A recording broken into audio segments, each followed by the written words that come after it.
Welcome back to Children's Church. I'm so glad to have you here with me.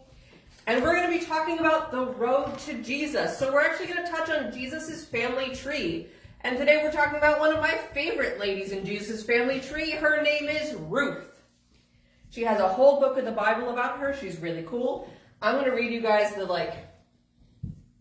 going to read you some of it, but it's a whole book of the Bible, so I'm going to tell you the story. But Ruth is the third historical book in the Old Testament. The book is named after its main character. It's the story of Naomi and her daughter-in-law, Ruth. A terrible famine has caused Naomi and her husband to move to Moab in search of food. While in Moab, her two sons marry, but when Naomi's husband and sons die, the women are left alone. One of the wives, Orpah, returns to her family, but Ruth refuses to leave Naomi. She promises to never leave Naomi and to worship the Lord her God as her own God. After traveling back to Bethlehem with Naomi, Ruth meets and marries Boaz. Their son Obed would become the grandfather of King David, an ancestor of Jesus. The book of Ruth is the story of how Ruth's faithfulness, both to Naomi and God, are richly rewarded. So the story of Ruth is that Naomi has lost everything. Everything has gone wrong when she was in another land. And instead of turning back and giving up alongside her, Ruth follows Naomi to a new land where she was a foreigner and not respected. And she has to pick up grain in the fields like the other gleaners because they're basically beggars. They don't have anything to their name. Now that's not supposed to happen. You see, what they're supposed to happen is a kinsman redeemer is supposed to take them in and take care of them. But that doesn't happen. Someone doesn't do the right thing. But then Ruth meets Boaz. She's gleaning in his field. It means she's picking up grain so she can feed her mother-in-law and herself.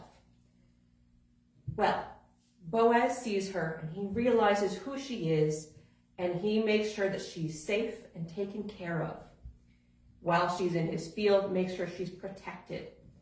And he does all that and Naomi says, he's our kinsman. He could take care of us if he wanted to, but he's second in line. So she goes to Boaz and she lays out her case. And he says, I will take care of you. Let me go to the man who's before me in line and I'll talk to him. He doesn't want to take care of them. So he takes on Elimelech's wife and his daughter-in-law, and he takes her as his own wife. And they have a son named Obed. Now, Obed would go on to have a son named Jesse. And Jesse would have a son who you guys definitely know his name. It's David. And we all know that Jesus was also born in Bethlehem, in the city of David, because he was a descendant of David. Ruth's faithfulness was so great that she became part of one of the most important lineages of all time. She's the great-great-great-great-great-grandmother of Jesus.